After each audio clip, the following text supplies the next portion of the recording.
नाज़रीन, खुदा की बनाई हुई इस दुनिया में कई असरार पोशीदा हैं। हर रोज़ साइंसदान इन असरार से पर्दा उठाने का दावा तो करते हैं, लेकिन अभी भी कई ऐसे राज मौजूद हैं जिनसे लोग आज तक वाकिफ नहीं। दुनिया में कई ऐसी मखलूक़ात भी हैं जिनके वजूद पर सवाल उठता रहता है, क्योंकि इन्हें आज तक किसी ने नहीं देखा, या अगर देखा भी है तो इन्हें अपनी आंखों पर यकीन नहीं आया। ऐसी ही एक मखलूक जिसे एलियन का नाम दिया जाता है, इस मखलूक से मुतल्लिक कुछ ऐसे हक़ाइक़ हैं जिनको हरगिज़ नज़रअंदाज नहीं किया जा सकता। ख़वातीन व हज़रात, एलियन की मौजूदगी से मुतल्लिक इस नज़रिए को हम यकसर रद्द कर देते हैं, क्योंकि हमारे ख्याल के मुताबिक एलियन की मौजूदगी का नज़रिया यूरोप से आया है। आप यूरोप के इस नज़रिए को एक साइड पर रखें और ज़रा सोचें कि इंसान अब तक इस कायनात को सिर्फ 5% ही दरियाफ्त कर सका है। हमारी इस मालूम 5% कायनात का आखिरी किनारा हमसे 46.5 अरब नूरी साल के फासले पर है। रोशनी एक साल मुसलसल सफर करके जितना फासला तय करती है, इसे एक नूरी साल कहते हैं। अब आप खुद ही अंदाजा लगा लें कि 46.5 अरब नूरी साल कुतर की मालूम ये कायनात अगर असल कायनात का सिर्फ 5% है, तो पूरी कायनात की वुसअत क्या होगी? तो क्या ये सारी कायनात वीरान है, बेआबाद है और बेमकसद है? कुरान पाक में इरशाद बारी ताला है, और हमने आसमान को और जमीन को और इस दुनिया को जो इनके दरमियान है बेमकसद पैदा नहीं किया। इसी तरह नाज़रीन, कुरान मजीद की बहुत सी ताबीरात ऐसी हैं जो आसमान में मौजूद दूसरी मखलूक़ात की मौजूदगी की तरफ बार बार इशारा करती हैं। जैसे कुरान पाक की पहली सूरत फातिहा में इरशाद है, तमाम तारीफें अल्लाह के लिए हैं जो तमाम जहानों को पालने वाला है। ख़वातीन हज़रात, बात तवज्जो तलब है कि इस आयत में तमाम जहानों का जिक्र किया गया है और साथ में यह भी कहा गया है कि इन्हें पाला भी जा रहा है।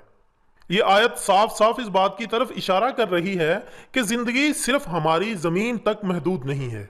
और शायद इसीलिए अल्लामा इकबाल रहमतुल्लाह अलैह ने अपनी कलम उठाई और ये लिख दिया, सितारों से आगे जहां और भी हैं, अभी इश्क के इम्तिहान और भी हैं, तहे जिंदगी से नहीं ये फिजाएं, यहां सैकड़ों कारवां और भी हैं।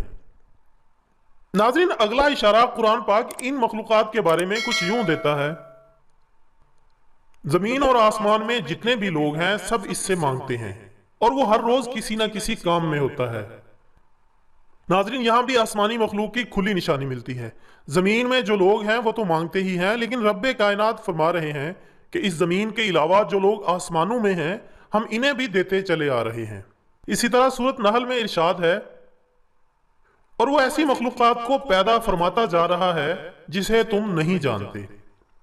ख़वातीन और हज़रात, इसके अलावा सूरत शूरा में अल्लाह ताला इरशाद फरमाते हैं, इसकी निशानियों में से है ये जमीन और आसमान की पैदाइश और ये जानदार मखलूक़ात जो इसने दोनों जगह फैला रखी है और वो जब चाहे इन्हें इकट्ठा कर सकता है। इन आयात में ये बात वाज़े बयान की गई है कि ज़मीन की तरह इस कायनात में और भी बेशुमार जगहें ऐसी हैं जहां जिंदा मखलूक़ात मौजूद हैं। हम ये नहीं जानते कि वो मखलूक़ात किस तरह की हैं, लेकिन इनका होना एक यकीनी अमर है। नाज़रीन, ये एक अलग बहस है कि ये खलाई मखलूक हमें किस रूप में और कैसे दिखाई देगी, ये किस मादे से बनी होगी और किस किस्म के माहौल में जिंदा रहती है। कुछ लोग कहते हैं कि ज़मीन और आसमान के दरमियान तो परिंदे भी उड़ते हुए नजर आते हैं। तो हो सकता है इस आयत में अल्लाह ताला ने ज़मीन और आसमान के दरमियान फैली हुई जिन मखलूक़ात का जिक्र किया है वो यही परिंदे हों। लेकिन नाज़रीन, ज़रा गौर करने वाली बात है कि अल्लाह ने कुरान में मखलूक़ात का जिक्र अलहदा किया है और परिंदों का जिक्र अलहदा किया है। मसलन सूरत नूर की आयत 41 उठाकर देख लें।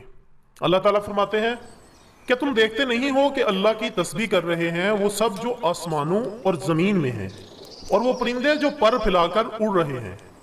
नाज़रीन, एक और बात भी कही जाती है कि आसमानों में तो फरिश्ते भी रहते हैं, तो हो सकता है इन आयत से मुराद फरिश्ते हों।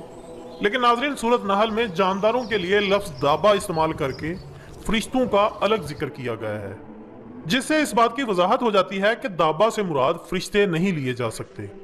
मसलन सूरत नहल की आयत 49 में अल्लाह ताला फरमाते हैं, ज़मीन और आसमानों में जिस कदर मखलूक़ात हैं और जितने मलाइक हैं, सब अल्लाह के आगे सरबसजूद होते हैं, वो हरगिज़ सरकशी नहीं करता। दाबा का लफ्ज़ कुरान में सिर्फ जानदारों के लिए इस्तेमाल किया गया है और फरिश्तों को मलाइक के नाम से मुखातिब किया गया है। इंसानों, फरिश्तों और दीगर मखलूक़ात के अलावा अगर किसी मखलूक का जिक्र किया गया है तो वो जिन है, मगर इनका मादा तख्लीक आग बताया गया है, इसलिए इन्हें लफ्ज़ दाबा के मानी में इस्तेमाल नहीं किया जा सकता। अब सवाल यह है, क्या ये मखलूक इंसान जैसी ज़हीन और बाशऊर है? सूरत नमल आयत 65 में रब कायनात फरमाते हैं, इनसे कहो कि अल्लाह के सिवा आसमानों और ज़मीन में कोई गैब का इल्म नहीं रखता और वो ये भी नहीं जानते कि वो कब उठाए जाएंगे।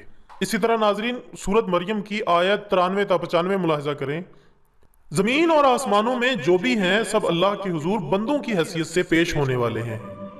सब पर वो मुहीत है और इसने इनको शुमार कर रखा है। सब क़यामत के रोज फर्दन फर्दन हाजिर होंगे। इन आयात में ज़मीन और आसमानों के अंदर मौजूद इन मखलूक़ात का जिक्र है जिन्हें क़यामत के बाद दोबारा ज़िंदा किया जाएगा और जिनसे इनके आमाल का हिसाब लिया जाएगा। अब यह बात निहायत वाज़ेह है कि अगर ज़मीन और आसमानों में पाई जाने वाली किसी मखलूक से इसके आमाल का हिसाब लिया जाएगा तो इस मखलूक का ज़हीन और बाख्तियार होना ज़रूरी है। कुरान पाक की आयात के साथ साथ कुछ ऐसे वाक़यात भी हैं जो ऐसी मखलूक के होने का मुंह बोलता सबूत हैं। मसलन आप वाओ सिग्नल ही को देख लें जो किसी अनजानी मखलूक ने खला से हमारी ज़मीन को भेजा था।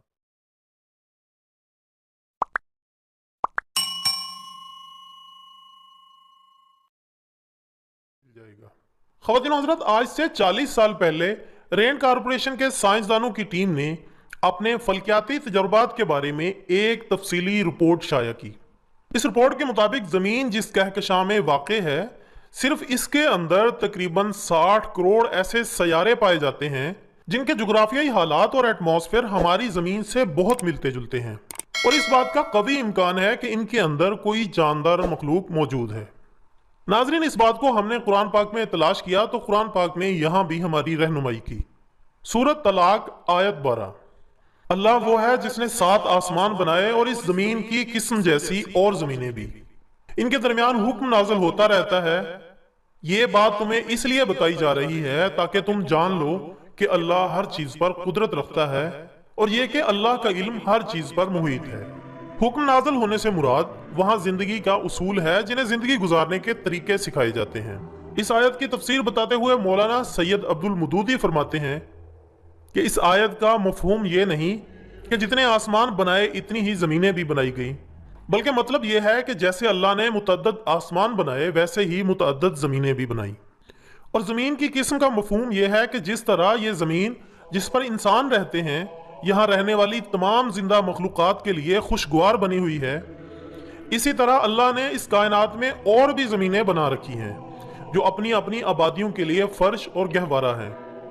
और आसमानों में ये जो तारे और दीगर सियारे नजर आते हैं ये सब वीरान और बंजर नहीं हैं, बल्कि हमारी ज़मीन की तरह इनमें बकसरत ऐसे हैं जिनमें दुनियाएं आबाद हैं। कुरान पाक में अल्लाह ताला इरशाद फरमाते हैं, और हमने आसमान को और ज़मीन को और इस दुनिया को जो इनके दरमियान है बेमकसद पैदा नहीं किया। ख़वातीन और हज़रात, साइंसदानों ने डार्क इक्वेशन थ्योरी में ये दावा किया है कि कायनात में बसने वाली मखलूक़ात समंदर की रेत के ज़र्रों से भी ज़्यादा हैं। ताहम ऐसी मखलूक़ात से राब्ता ना होना एक पुरअसरार बात है। अब देखना यह है कि ये राज कब खुलता है। इसके साथ ही आज की वीडियो का इख्तिताम होता है। नाजरीन, इस वीडियो को फेसबुक और व्हाट्सएप पर अपने दोस्तों के साथ शेयर करें और अपनी कीमती राय का इजहार कमेंट्स में ज़रूर कीजिएगा। एक नई वीडियो के साथ दोबारा हाजिर होंगे, तब तक के लिए इजाज़त दीजिएगा। अपना, दोस्तों, रिश्तेदारों और गिरदनवा के तमाम लोगों का बहुत ख्याल रखिएगा। अल्लाह हाफ़िज़।